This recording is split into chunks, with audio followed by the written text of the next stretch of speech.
नमस्कार, मैं हूं जितेंद्र खिलनानी और आप देख रहे हैं हिंदुस्तान मेल न्यूज की खास पेशकश मुद्दों की बात सच के साथ। आज हमारे स्टूडियो में हमारे विशेष मेहमान के रूप में उपस्थित हैं श्री सदाशिव यादव जी, जो कि इंदौर जिला कांग्रेस अध्यक्ष भी हैं।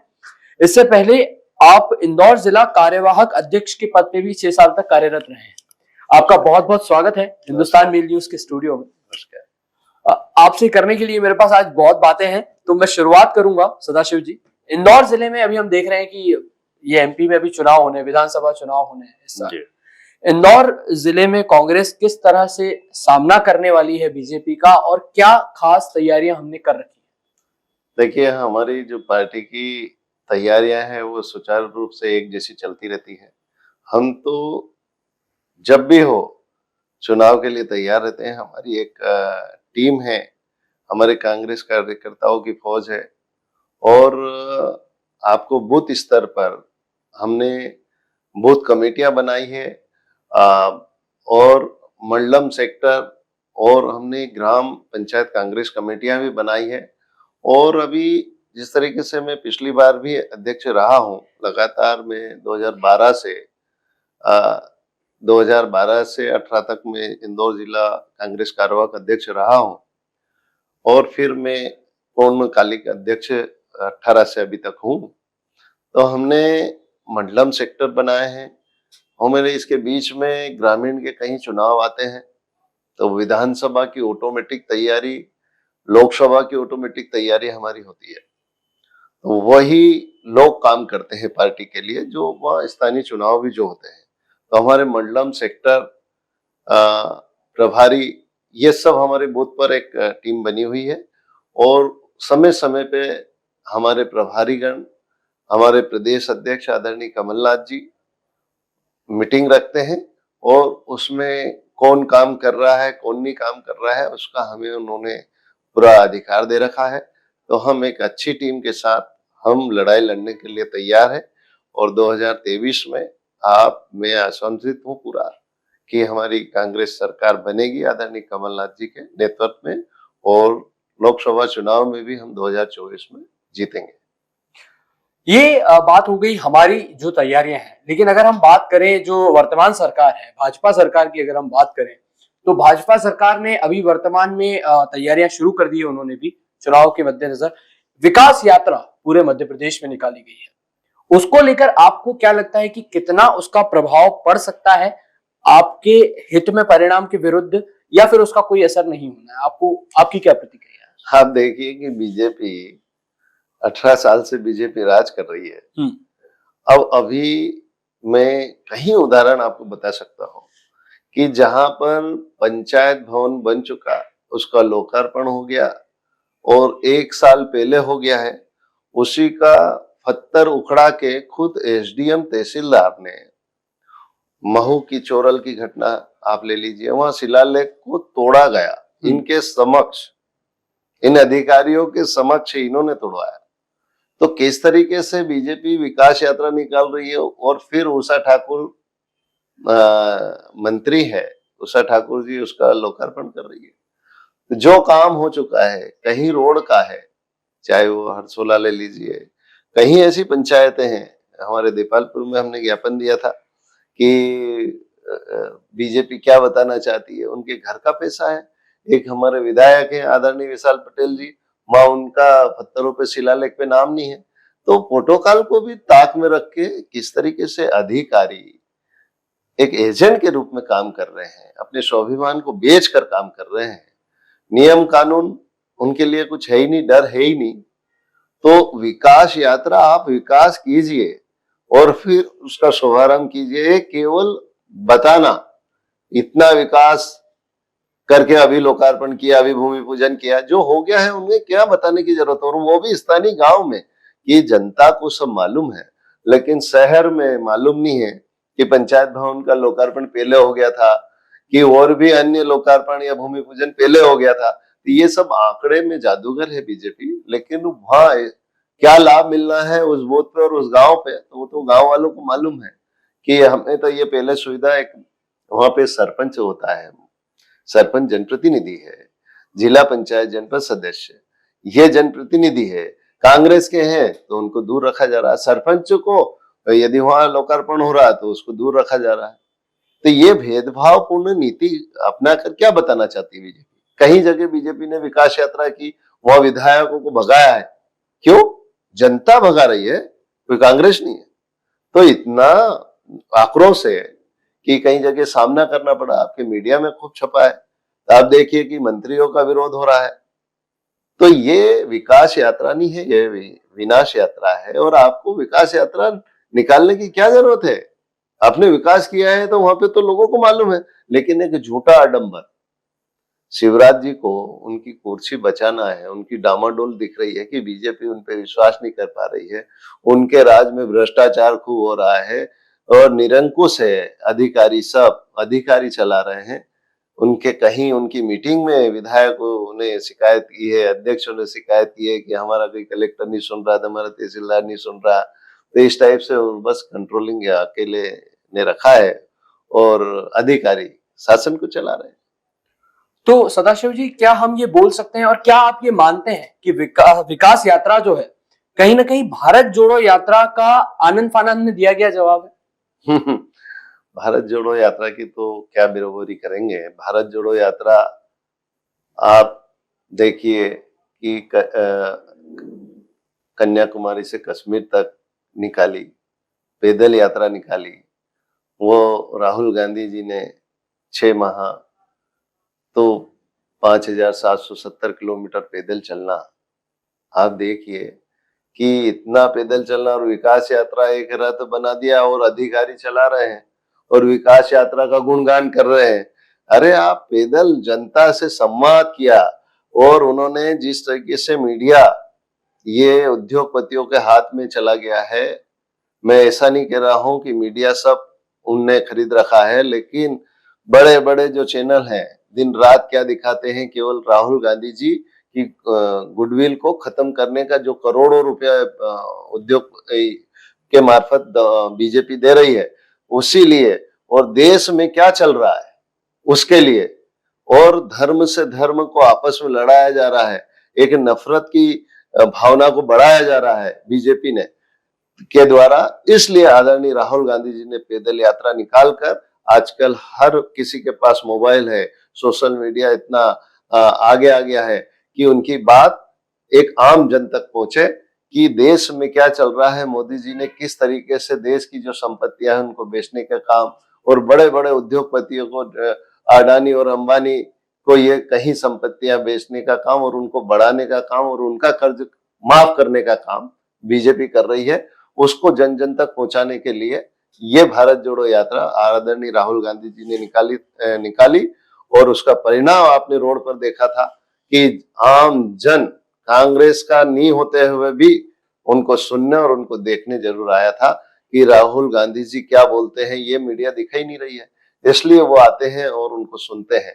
तो वो उसका तो ये इंच भर भी विकास यात्रा की होड़ नहीं हो सकती। अब मैं लौट कर आऊंगा विधानसभा चुनाव की ओर। अभी अगर मैं जिले की बात करूं, जिले में कांग्रेस के पास 2 सीटें हैं, देपालपुर और राऊ। तो किस तरह से क्या लगता है वो मतलब सीटें बचेंगी या क्या, किस तरीके की तैयारी? देखिए, मैं 2018 में अध्यक्ष पूर्णकालीन बना था आदरणीय कमलनाथ जी के आशीर्वाद से।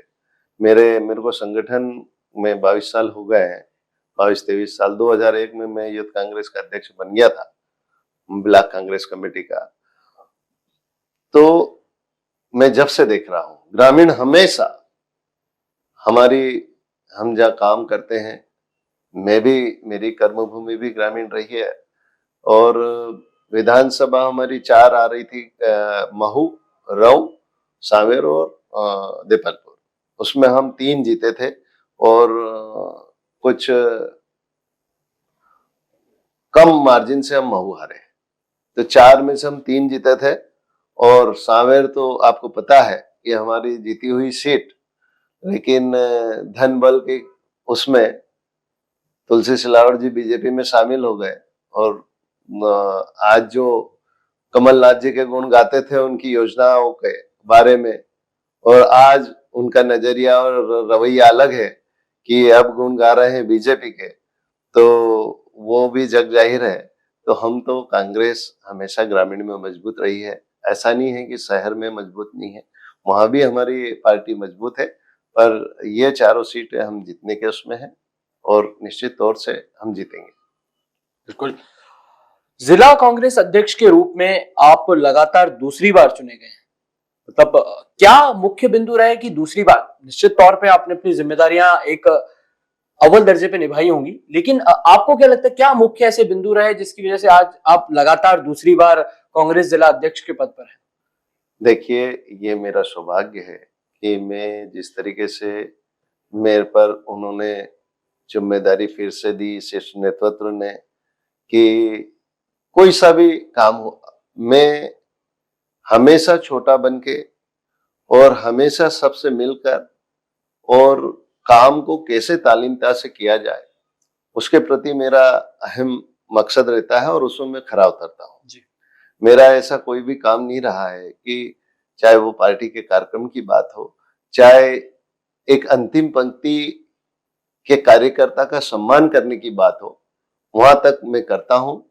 और ये सब देख के कहीं न कहीं मेरे काम को देखकर मैं तो ये समझता हूं कि मैं बहुत बड़ा सौभाग्यशाली हूं कि मुझे आदरणीय कमलनाथ जी ने, आदरणीय शीर्ष नेतृत्व ने, खड़गे जी ने, राहुल गांधी जी ने, इनके सबके आशीर्वाद से आदरणीय दिग्विजय सिंह जी और सब शीर्ष नेतृत्व बड़े सब नेताओं ने उनकी पसंद से मुझे बनाया। तो उनके भरोसे पर मैं पुनः वापस मजबूती से काम करूंगा और उनने जो मुझे प्रतिसाद दिया है उसका मैं सम्मान करता हूं और तालीमता से जितनी मेरे में शक्ति है उससे ज्यादा मैं संगठन का काम करूंगा और कांग्रेस पार्टी को मजबूत करूंगा। इसलिए मुझे उनका विश्वास, उनका आशीर्वाद मुझे मिला है। जी। सदाशिव जी, राजनीति में देखा जाए तो प्रशंसा के साथ निंदा भी उसी तरीके जुड़ी रहती है जैसे धूप और छांव का रिश्ता है, वैसे ही प्रशंसा और निंदा का रिश्ता है। तो जैसे आप दूसरी बार लगातार जिला अध्यक्ष घोषित हुए हैं, कई आपकी ऐसी चीजें हैं जो प्रशंसा के काबिल है, लेकिन साथ ही धूप छांव की तरह यहाँ पर भी आरोपों का दौर मतलब आपके साथ भी जुड़ा रहा है। मतलब कुछ आरोप आप पर भी लगते रहे हैं कि आपने भी कांग्रेस को एकजुट करने में कहीं कमी छोड़ी है। ऐसे आरोपों के लिए आपकी क्या प्रतिक्रिया है? देखिए, क्या होता है, आलोचना भी एक आईना है, जी। होना चाहिए उसमें। आलोचना यदि सच्ची है तो उससे सीखना चाहिए आदमी ने जी। और वास्तव में कहीं गलती है तो उसको सुधारना भी चाहिए। उसमें गुस्सा या नर्वस होने की बात नहीं है। जी। बात यह है कि आलोचना सही है या गलत है, उसमें बहुत ज्यादा कुछ निर्भर करता है। कहीं लोग को आलोचना करने की आदत हो जाती है, उनको खाना नहीं पचता है, तो वो तो कितना भी हो, उनके घर में भी वो आलोचना करते ही दिखते होंगे, तो वो आदत होती है। जबकि मुझे तो करीब ये सबसे बड़ा गुण है कि और इसीलिए मुझे आदरणीय कमलनाथ जी ने भी जो शीर्ष नेतृत्व तो मुझे कहता है कि आप सबको लेके चलते हो, ये अच्छी बात है। तो मैं तो सबको लेके चलता हूँ, लेकिन कुछ लोग होते हैं आलोचना के, यदि मेरे में कहीं होती है तो मैं उससे सीखता भी हूँ और उसको दूर भी करता हूँ। तो आलोचना होती है और होना भी चाहिए कि वो अपना मेरा चेहरा आईने में दिखे कि कहाँ डिफेक्ट है, कहाँ क्या है, तो उससे सीखना चाहिए। तो मैं तो उसका सम्मान करता हूँ, सही आलोचना है तो उससे सीखता हूँ और उससे अच्छे से अच्छा करने का प्रयास करता हूँ, उसको दूर करने की प्रयास करता हूँ। तो ये बात ठीक है, होती होगी तो उसको मैं देखता हूँ, लेकिन मैंने बताया आपको कि कहीं लोगों की आलोचना करने की आदत है, वो करते रहेंगे क्योंकि उनकी आदत हो गई है, तो वो उससे बाहर नहीं आ पाएंगे। आदत से मजबूर है। हो जाता है। बिल्कुल। अच्छा, एक और मुख्य पहलू ये है कि जिले में आज किसान कर्ज माफी को लेकर ठगा हुआ महसूस क्यों कर रहा है? देखिए, हमारे जो आदरणीय कमलनाथ जी की सबसे पहली जो कैबिनेट की मीटिंग हुई थी, सबसे पहले तो उसमें कर्ज माफी पे साइन हुई थी। क्यों? ये तो किया था वादा, ये तो 5 साल में कब भी कर सकते थे। पर यदि हमारे आदरणीय राहुल गांधी जी ने ये बोला था कि किसानों का कर्ज माफ करेंगे, तो उसमें उन्होंने आदरणीय कमलनाथ जी की रीति नीति साफ थी, उनकी नीयत में कोई खोट नहीं थी, इसलिए उन्होंने पहला काम कर्ज माफी का किया। कर्ज माफी जिस तरीके से अभी शिवराज जी जो चल रहे हैं, शिवराज जी चल रहे हैं, टैक्स तो खूब अनाप शनाप है, उससे महंगाई कितनी बढ़ रही है, उससे जनता परेशान है। दूसरा कि आप कर्ज ले रहे हो, अनाप शनाप कर्ज ले रहे हैं, उसकी कोई सीमा नहीं है, लेकिन उनको चुकाएगा कौन? जिस तरीके से बच्चा रहता है, तो आज कर्ज लेता है तो बाप कर्ज लेता है तो बच्चे को चुकाना है, और बच्चा कर्ज लेता है तो उसके बच्चों को चुकाना है, ये उसका कर्तव्य का निर्वहन करना है। अब उनको लग रहा है कि मैं तो जा रहा हूं कर्ज लेके और रेवड़ी बांटे जा रहे हैं, और वो पहले भी ऐसे ही था, क्योंकि उनको घोषणावीर कहा जाता है। यदि आप किसी से पूछोगे कि यार घोषणावीर कौन है, एक आम आदमी से पूछना तो उनका नाम आएगा शिवराज जी, क्या हमने सुना यार। तो 6,000 से ज्यादा, 6-7 हजार से ज्यादा घोषणाएं की है कोरी, तो उनकी घोषणाओं के कारण और कर्ज लेने के कारण जो बदतर स्थिति मध्य प्रदेश को करके गए, और फिर कमलनाथ जी के हाथ में बागडोर रही। शायद से प्रजातंत्र ने उनको लोकतंत्र से सख्ती से मुख्यमंत्री बनाया। तो जब देखा कि इतना कर्ज में डूबा हुआ है मध्य प्रदेश, तो किस तरीके से हम किसानों का कर्ज माफ करें, तो कर्ज माफ उन्होंने 3 चरणों में लेने का करा कि हम इनको 3 चरणों में माफ करेंगे। पहला चरण हुआ था कि ये लोगों की धन बल से और लोकतंत्र की हत्या करके और इन्होंने सरकार गिरा दी। हमने कल जो 20 मार्च 2020 को सरकार गिरी थी, उसी लिए कि लोकतंत्र की किस तरीके से हत्या की गई और किस तरीके से संविधान की धज्जियां इन्होंने बिखेरी, तो उसी लिए हमने जन जागरण हेतु नेहरू प्रतिमा से अंबेडकर जी की प्रतिमा पर, जो हमारे संविधान के निर्माता है अंबेडकर जी, वह प्रतिमा पे संविधान का वाचन किया। तो ये उनकी रीति नीति साफ थी, और कांग्रेस जो कहती है वो करती है, उसी तारतम्य में ये कर्ज माफी हुई थी। लेकिन इनकी जब सरकार आई तो उसे खत्म कर दिया। अच्छा। क्योंकि उसका श्रेय कमलनाथ जी को मिलता, उसका श्रेय कांग्रेस पार्टी को मिलता, उसका श्रेय किसान को मिलता, पर किसान ठगा हुआ महसूस कर रहा है वो इनकी वजह से, ना कि कांग्रेस के कमलनाथ जी सरकार की वजह से। वर्तमान सरकार के जो भी कार्य चल रहे हैं अभी, मतलब जो भाजपा सरकार, इंदौर जिले की मैं बात करता हूँ, ज्यादा दूर की बात नहीं करता, इंदौर जिले में आपको लगता है कि कुछ कमियां हैं अभी भी जिन पर काम करना चाहिए? बहुत कमियां हैं।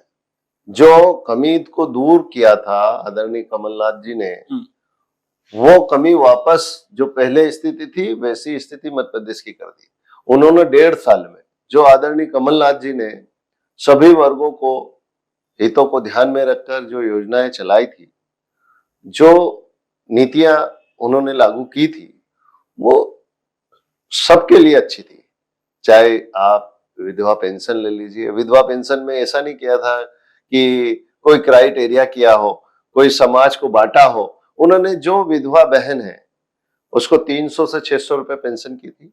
ये झूठा आडंबर करते हैं, गौशाला गाय की बात करते हैं, बड़े धर्म के ठेकेदार बनते हैं, इनके बड़े बड़े अलग अलग दल बने हैं, गौशाला, बजरंग दल, हिंदू परिषद, और ये सब बात करते हैं। आदर्श आप देखिए कि हमने उसमें बहुत बड़ा, आपको मैं बता दूं कि जिला कांग्रेस के मेरे नेतृत्व में हमने नेहरू जी प्रतिमा से महात्मा गांधी की प्रतिमा पर एक गाय के बछड़े को लेकर एक माँ को बचाने के लिए गुहार लगाई थी, और वो एक बहुत बड़ा हमने एक पदयात्रा निकाली थी। तो वो आदर्श गौशाला जो पेड़मी में स्थित है, वहां 200 गाय मरती है बीमारी, वहां के अव्यवस्था के कारण, और उनका जो अंतिम संस्कार है, ऐसे चील कौवे खा रहे हैं, पड़े हैं। हमने वीडियो भी प्रसारित किया था हमने कि, और वहां वो उसको करोड़ों रुपए अनुदान के रूप में दिया, और वो इस तरीके से 72 हालत में गाय माता का कोई व्यवस्था वहां नहीं थी, धूप में जीवन यापन कर रही है, पानी की कोई व्यवस्था ढंग से नहीं है, घास की व्यवस्था नहीं है। तो ये इस टाइप से ये 1000 गौशाला का निर्माण करा आदरणीय कमलनाथ जी ने। कमलनाथ जी ने कर्ज मुक्ति की, कमलनाथ जी ने शुद्ध के प्रति युद्ध का। आपने देखा होगा इंदौर में भी कि जो गुंडे बदमाश थे वो यहाँ से पलायन कर गए थे, और जो गुंडा बदमाश थे उनको नस्तुनबूद भी कर दिया। ये आदरणीय कमलनाथ जी की देन जी। तो आप देखिए कि उन्होंने हमारे किसानों के लिए आधा कनेक्शन आधा पैसा बिजली कनेक्शन का किया। आप देखिए चाहे वो हमारे 1100 रुपए में माताओं बहनों को संपत्ति का अधिकार देने का हो, स्टाम्प ड्यूटी पूरी नहीं चुकाना पड़े, और उनको अधिकार दिया था। तो ये इतनी सारी चीजें, बिजली 1 रुपए यूनिट की 100 रुपए यूनिट तक का गरीबों को उसका लाभ मिल रहा था। तो ये सब देखिए आप, मेट्रो ट्रेन का इंदौर में ये कब से सपना दिखा रहे हैं, जब चुनाव आते हैं जब सपना दिखाते हैं, लेकिन उन्होंने तो आते ही और उसकी आधारशिला रखी। उन्होंने नए नए उद्योग स्थापित करने के लिए एक पहल की, उसमें क्रियान्वयन चालू हो गया। अब ये जब बीजेपी आई, यही सब चीजें बहुत दूर हो गई। ऐसा क्यों? तो ये सब चीजें चलाने के लिए अब जनता वापस कमलनाथ जी को मुख्यमंत्री बनाना चाहती है। तो ये सब चीजें रुक गई है। ये केवल एक झूठी झूठी पुलिस, जब चुनाव आता है तब ये रेवड़ी बांटने का काम शिवराज जी कर रहे हैं, वो सब जनता समझ रही है जी। अभी हाल ही में एक संजीदा घटना सामने आई थी महू आदिवासियों की, अगर मैं बात करूं तो जो केस हुआ था उस पर आपकी क्या प्रतिक्रिया है? देखिए, हम ये नहीं कहते कि समाज विशेष पे समाज ने अत्याचार किया हो। लड़का पाटीदार समाज का था। पाटीदार समाज भी हमारी समाज है, आदिवासी समाज भी हमारी समाज है। पर हुआ क्या, ये वो कैसे कविता की मृत्यु हुई, उसके बाद में यदि उसके परिजन ये कहते हैं कि ये हत्या है, तो हत्या का मुकदमा दर्ज, दिन भर एक उनको दबाव प्रभाव की राजनीति जो पुलिस के ऊपर थी, उसके कारण पुलिस ने मुकदमा दर्ज नहीं किया। शाम को 5:04 पर एफआईआर में समय लिखा है। तो उनको पहले तो दबाव ये दिया गया कि आप कविता के माता पिता को बुलाया गया कि आप डेड बॉडी ले जाइए। उन्होंने ले जाने से मना कर दिया। उन्होंने कहा हमारी बच्ची का मर्डर हुआ है। तो आदिवासी समुदाय जब मालूम पड़ा कि हमारी कोई सुन नहीं रहा है, तो आदिवासी भाइयों को सबने आपस में बुलाया। जब वो थाने पे ये मांग कर रहे हैं, तो आपने उसको समय रहते आपने एफआईआर दर्ज क्यों नहीं की? आपने बीजेपी के कविता पाटीदार हो, उषा ठाकुर जी हो, इनके बीजेपी के दबाव में अब बीजेपी क्यों उसे बचाना चाहती थी, ये उनसे पूछना चाहिए। पर वास्तव में यही चीज हुई। और शाम को जब उपद्रव हुआ, तो यदि आदिवासी भाइयों को 5 बजे भी बता देते कि हमने एफआईआर दर्ज कर दी है, तो ये उपद्रव भी नहीं होता। लेकिन उन्हें बताया नहीं गया और ये उपद्रव हुआ। आप देखिए विसंगति के उसमें एक बच्चे की जान चली गई, एक सीरियस है, और कहीं लोग घायल भी हुए हैं इसमें। आप 307 लड़की के पिता पर लगा दी। इससे शर्मनाक बात नहीं हो सकती कि आज एक पिता की बच्ची मृत्यु हुई है, वो क्या ऐसा करेगा? 307 करेगा। 307 एक महिला जो गौली पलाशा की है, जहां ये घटना हुई थी, वो विकलांग महिला है आदिवासी, उसमें 307 लगा दी।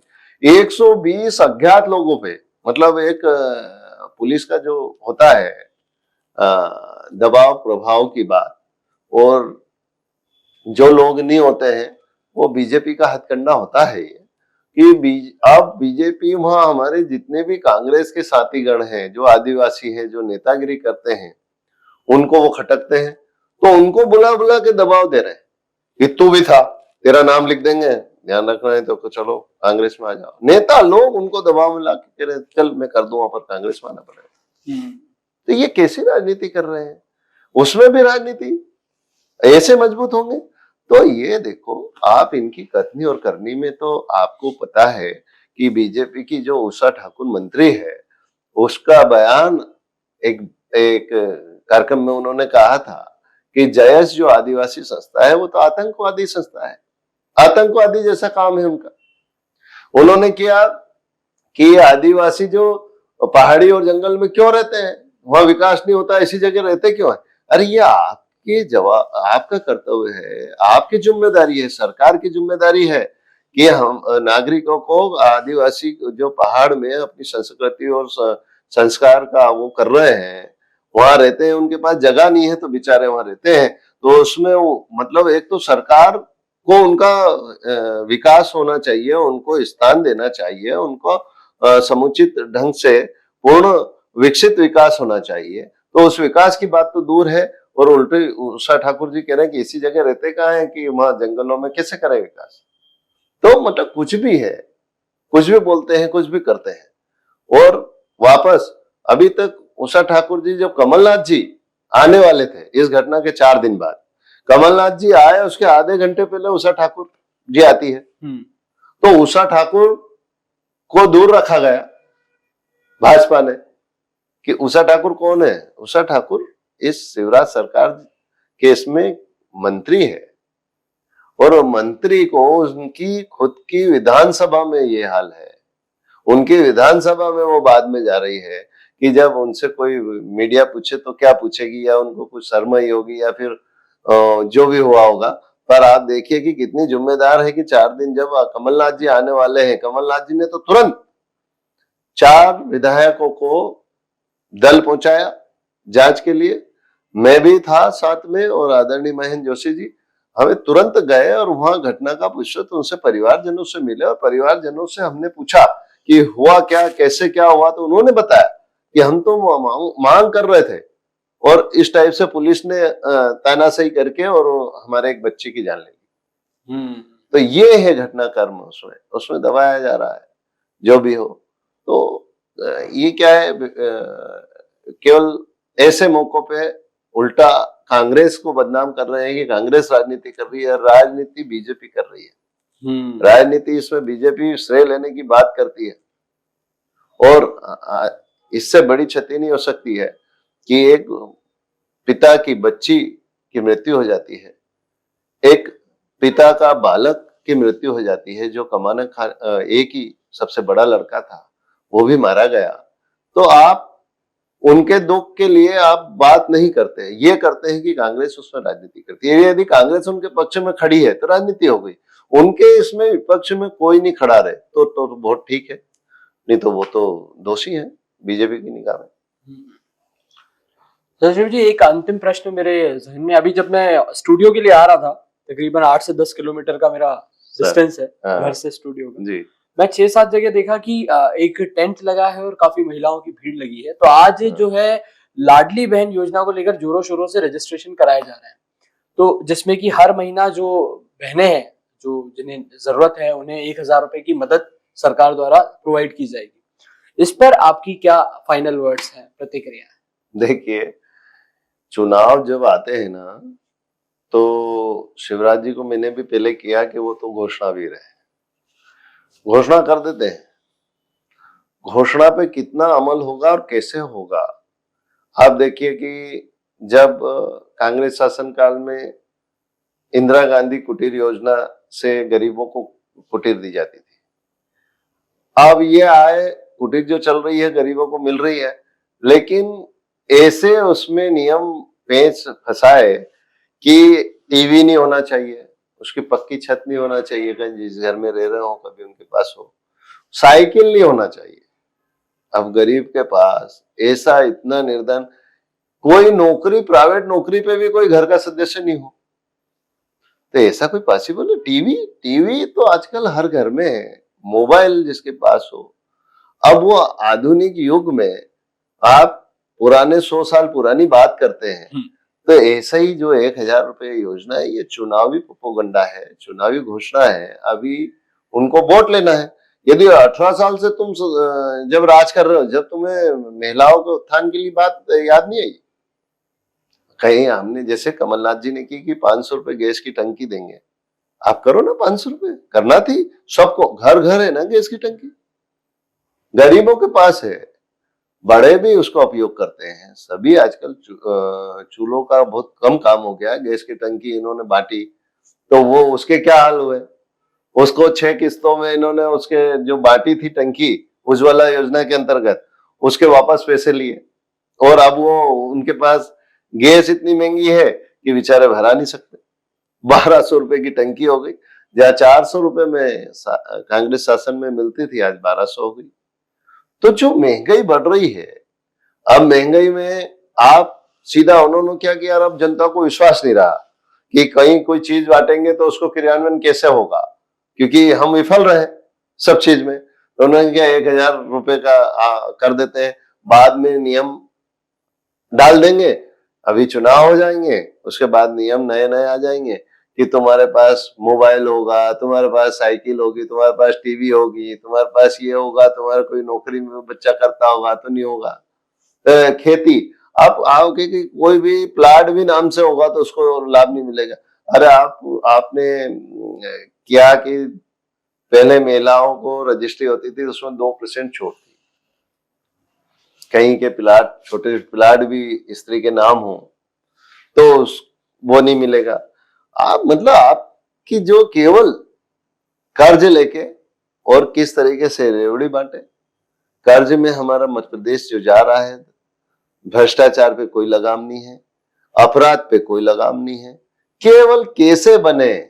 अब जैसे हिंदू मुसलमान की बात ले ले, थोड़े दिन में वो ले आएंगे, कहाँ दंगा कराएंगे, कहाँ क्या कराएंगे। अभी हाल ही उनके जो सब योजना वो तरीके से काम चल रहा है कि कैसे लोगों को धार्मिक में भड़काया जाए, हिंदुस्तान पाकिस्तान की बात की जाए। अब सब मुद्दे तो गौण हो गए, महंगाई का मुद्दा, काला धन का मुद्दा, लोकपाल का मुद्दा, भ्रष्टाचार का मुद्दा। 15-15 लाख रुपए इतना काला धन है। कांग्रेस की इतनी लंबी लिस्ट है नेताओं की कि काला धन से 15-15 लाख रुपए सबके खाते में, हर नागरिक के खाते में चले जाएंगे, इतना पैसा और देंगे। ये मोदी जी ने बोला था, और वो काला धन की लिस्ट ही नहीं आई अभी तक विदेश की। तो ये केवल झूठ बोलना, उसको कैसे गैस की टंकी को लेकर, खूब पेट्रोल डीजल को लेकर इतने प्रदर्शन, टंकी है तो स्मृति ईरानी जी ने डांस किया था उसमें, तो ये कहाँ है? धरने पे बैठते थे। और आप देखिए कि दिल्ली की जो घटना ने लगातार खूब चली, उसमें अन्ना हजारे जी, केजरीवाल सब बैठे। अब वो हमारी वो किरण बेदी जी, वो दिल्ली की, उन्हें राज्यपाल बना देते हैं जज। इससे शर्मनाक जीतू जी हो नहीं सकता कि जहां सुप्रीम कोर्ट का सबसे बड़ा न्याय मंदिर हो, उनके 4 जज को बाहर आके बोलना पड़े। देश का एक काला दिवस था उस दिन कि हमारे भारत देश में सुप्रीम कोर्ट के जजों को बाहर आकर बोलना पड़े कि लोकतंत्र खतरे में है, हमें काम नहीं करने दिया जा रहा है। ये मोदी जी की सरकार है। और उन्हीं में से जज को फिर उनकी बाद में बैठ के होती है चर्चा, और उनको बड़े पद पे नवाजा जाता है जब रिटायरमेंट होता है। तो ये बीजेपी की कार्यशैली है, ये जग जाहिर होती है। आज राहुल गांधी जी बोल रहे हैं अडानी के ऊपर, इतनी बड़ी बड़ी बैंकें, आप एसबीआई और एलआईसी जैसी जो लाभ में है, उन संस्थाओं को करोड़ों रुपए का कर्ज दे दिया, वो लौटा ही नहीं, कोई बात नहीं, और करोड़ों रुपए कर्ज माफ भी कर दिया, लेकिन किसान का कर्ज माफ नहीं करेंगे। बड़े उद्योगपति, क्योंकि ये सरकार चला रहे हैं, सरकार चला रहे हैं, पैसे की आवश्यकता होती है। ऐसा क्या हो गया, बीजेपी आई है तो आधुनिक बड़े बड़े इनके कार्यालय खुल गए, बड़ी 5 स्टार जैसी सुविधाएं आ गई। अब अभी विधानसभा में बताया कि उनको 9 करोड़ रुपए का बीजेपी के कार्यकर्ताओं को शिवराज जी ने खाना खिलवा दिया। उसमें कोई बात नहीं है। किसानों की बात करें तो बात गलत है। जीतू पटवारी जी का उन्होंने सदन से उनको निलंबित कर दिया। तो आप देखिए कि कोई भी बात उठाता है, इनके विपक्ष की बात, यदि विपक्ष का धर्म कांग्रेस निभा रही है तो उसे कैसे उसको दबाया जा रहा है, उस पर फोकस होता है। ये नहीं कि कैसे इनका है कि उसको गलती को माने आना। आप 15 विधानसभा में उस आंकड़े को झुटा रहे हो कि विधानसभा में 15 जब आया था अभी 1 साल पहले 2 साल पहले कि कितने किसानों ने बीजेपी शासन में आत्महत्या की, आया 15,000। अब किसानों की 15,000 आप समझ सकते हो एफआईआर दर्ज होती, जिन पे एफआईआर दर्ज होती है, मुकदमा दर्ज होता है या जिनने रिपोर्ट करते हैं, वही आंकड़े सरकार के पास जाते हैं। पर कहीं तो ऐसे हैं कि उनके पास तो आंकड़े ही नहीं जाते हैं, कई लोग मर जाते हैं।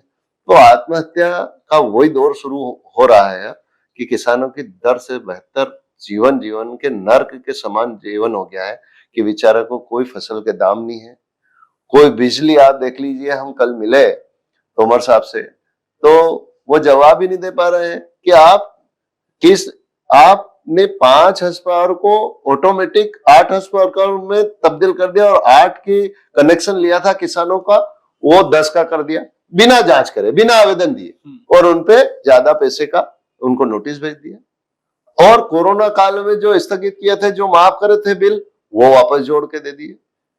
तो जो आपने माफ कर दिए थे उनको काहे को जोड़ा? तो यही इसी तरीके से जो 1,000 रुपए दे रहे हैं, मैं आपको बता रहा हूँ, फिर ये चुनाव के बाद सब बंद हो जाएगा। तो सदाशिव जी, बहुत बहुत शुक्रिया अदा करता हूं मैं हिंदुस्तान मेल न्यूज की तरफ से इतनी विशेष चर्चा के लिए। जी। तो ये है सदाशिव यादव जी, इंदौर जिला कांग्रेस अध्यक्ष, जो हमसे बात कर रहे थे आने वाले आगामी विधानसभा चुनाव के बारे में, तमाम रणनीतियों के बारे में, तमाम चर्चा, तमाम दांव-पेच के बारे में। तो हिंदुस्तान मेल न्यूज की तरफ से मैं एक बार फिर से आपका पुनः धन्यवाद करता हूं और आप देखते रहिए हिंदुस्तान मेल न्यूज और फिर आपसे होगी मुलाकात। तब तक के लिए मैं जितेंद्र खिलनानी, कैमरा पर्सन मुस्कान नागदा के साथ। धन्यवाद।